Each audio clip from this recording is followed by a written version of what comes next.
All right, tonight we're going to look at the final flight after the tuning session. We're also going to investigate these feed forward spike limit, max rate, smoothing factor, and feed forward boost.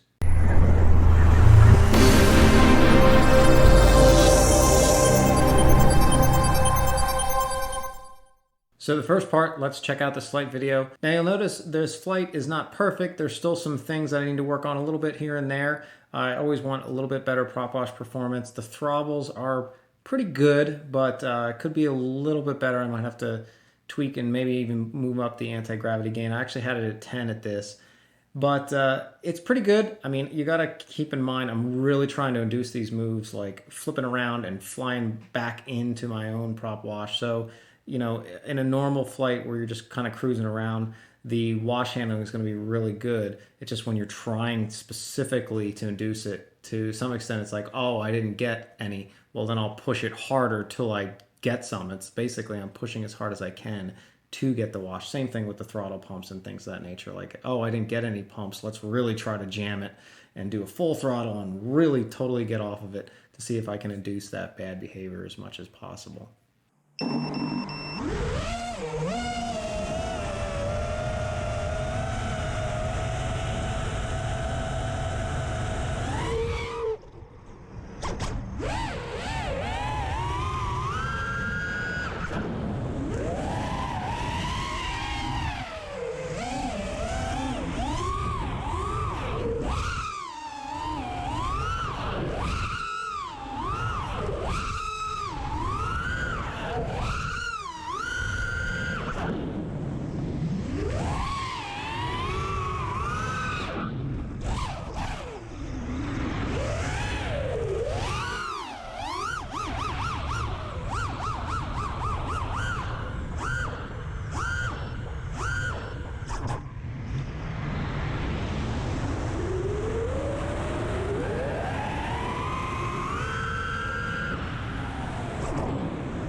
So first up, let's talk about feed forward boost.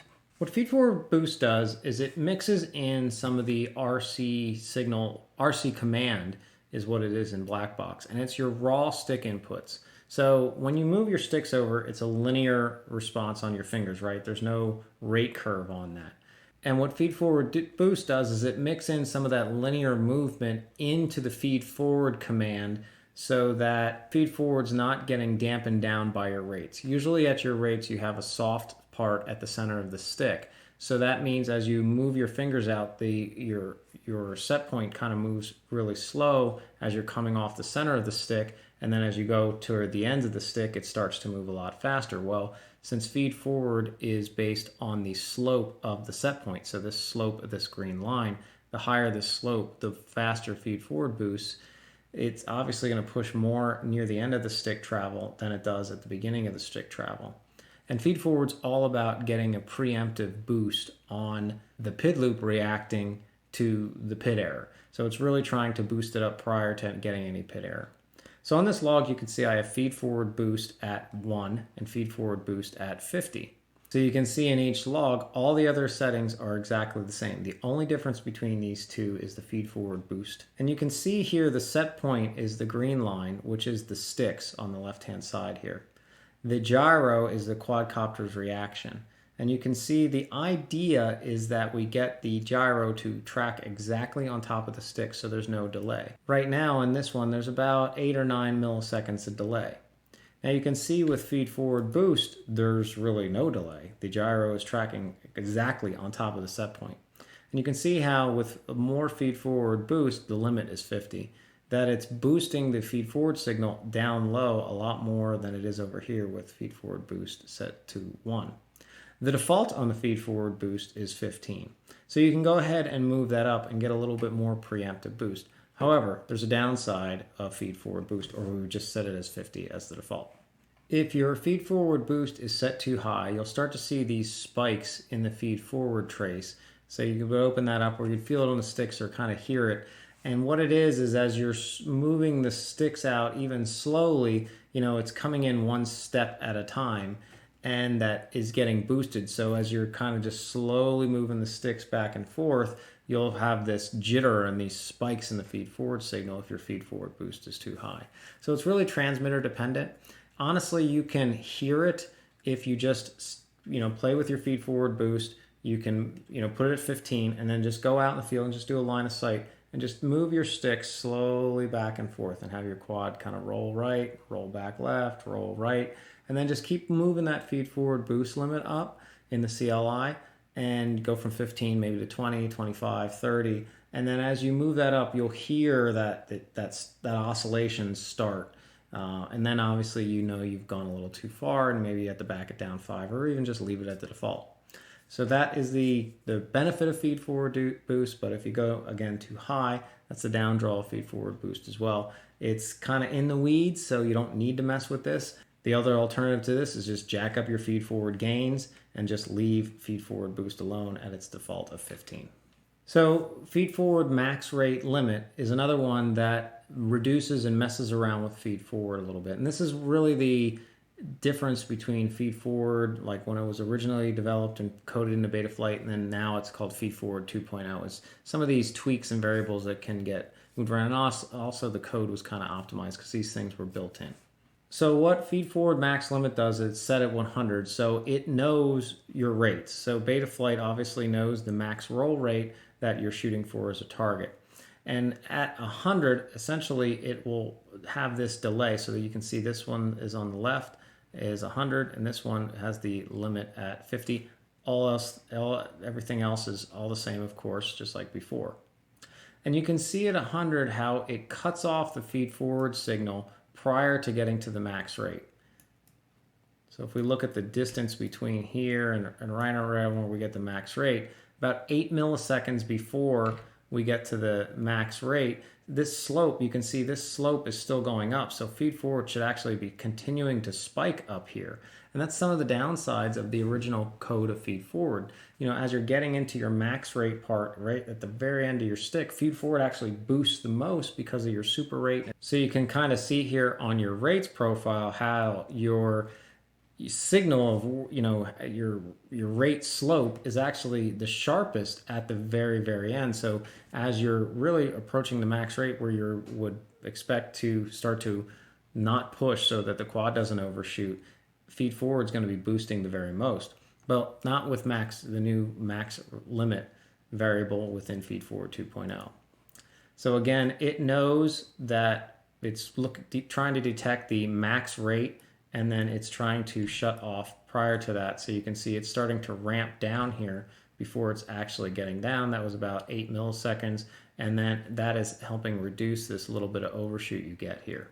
Conversely, at 50 limit, you can see how it's chopping off just even earlier. So if I go to this one, measure here, and go to where I get around my max rate, 1200 degrees or 1220 degrees per second, this is 16 milliseconds, so it's doubled that cutoff. So this was around 8, now it's around 16. This was 100 as the limit, which is the default, and now this is 50. So you can see how it shuts it off.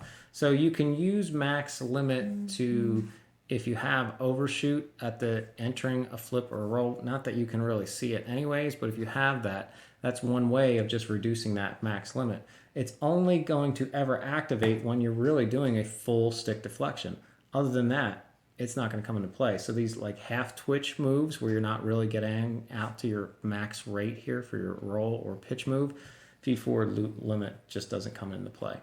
In the past, we could only really use dmin to try to quell that and calm that. Here, we don't really need dmin, so if it's something you don't run, you can still use this feed forward max limit to, again, address any of this kind of overshoot without using dmin.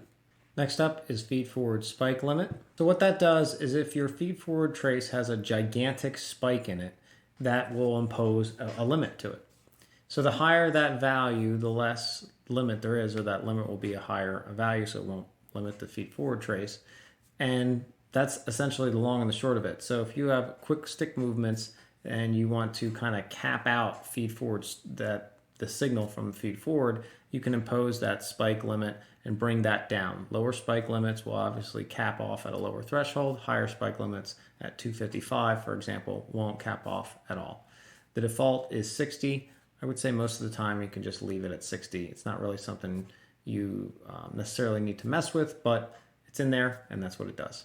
Next up is feed forward smoothing factor. What this does is actually smooth out the feed forward trace. So you can see in this log I don't have the feed forward trace smoothed out at all, and you can see it's kind of jittery and bumpy and jumpy, and that's because of the RC signal is that. So feed forward is really just a magnification of the RX or RC signal coming in, and that gets converted obviously through into your rates and then into set point, and as the set point's moving faster, feed forward is boosting more because it's really just the derivative of it. So feed forward is a gain based on the slope of the set point. The higher the slope, the more feed forward is going to push to get your quad into motion. The smoothing factor smoothed out feed forward. You can see this is just a whole lot smoother. This was the max of 75, so you can see how this is bumpy. This is nice and smooth. Smoothing factor is a low pass filter, so the downside is it delays it. So you can see here that in this feed forward trace, you can see it's actually boosting out in front of the set point itself, but here it's back behind it. So in this one, this is about 4 milliseconds of delay, and this one's about 12 milliseconds of delay. So there's a difference between the two. Again, this is max smoothing, this is no smoothing. So there's some things you can do, like if you want to push your boost up, it's going to get a little bit more jittery, but then you can apply the smoothing. You can mess with it. There's CLI commands. The defaults are, pretty good average of the road, but if it's something that you are into messing with these kind of things, now at least you know what they do and you can get into the CLI and nuts around to your heart desires. And finally, we have feed forward interpolation. So there's a couple of options here. There's off, on, average, all the way up to average 4. So in Betaflight 3.5, with the first iteration of feed forward, this wasn't an option. So it's the same thing as off. So if you wanted that, I don't recommend it, but that's what it is. Interpolation is the first version of it that was in Betaflight 4.0, but then there's the averaging and average up to averaging 4, and this is basically a 2-sample average, a 3-sample average, and a 4-sample average of the RC packets coming in, and then that's what it uses for the feed forward signal. You can see here interpolation off, and you can see how the feed forward signal, and this is what you would get in Betaflight 3.5, is kind of jumpy. It goes up and down and up and down. There was really no way, and this is with a DJI transmitter, which is a pretty good RC signal coming in. So even Crossfire had this issue. So you get kind of this wavy feed forward signal, which would end up having a wavy motor input. So you'd get like kind of the motors like ramping and spiking up and down. I actually just made a post on my Facebook page in regard to this. This is interpolation. So you can see interpolation with averaging, so it's a 2-point averaging, is much better. So you don't get that jumps up and down. You still get a little bit of irregularity in it, just like you do with anything else, P-term, D-term. They all have some sort of waviness to them because there's a lot going on, and that's kind of how the quad, we're really zoomed in at these things, but you can see the difference between the two. And then finally, this is averaging 4, so this is a 4-sample average. You can see how that is smoother here than this one, but it's also, again, more delayed. It's closer to the stick inputs here, so you can see how averaging just a 2-point average, since it's only collecting 2 RC packets and then averaging that and spitting it out versus waiting for 4, collecting it, spitting it out, and then it has, it's just a step behind at all that point. So it's always 4 RC packets behind versus 2 RC packets behind. So you can see how that has an impact on feed forward. All right, so that is it. For more details on these topics, do check out, and I'll drop a link down below, to the Betaflight 4.2 tuning notes.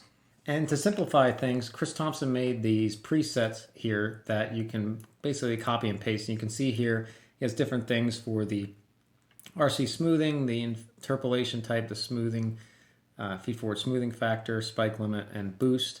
And it's basically, like Race Pro, Race Freestyle, HD, that kind of stuff. So you can kind of see the recommendations between these settings, hopefully paired with this video and a little bit deeper understanding what these are. And of course, down below in the tuning guide, there's a written description of each of those things. You can get a sense of what's what and tweak the stuff around if you prefer, or just leave the defaults or throw in one of these pastes. Thanks everybody again, and I hope this helped.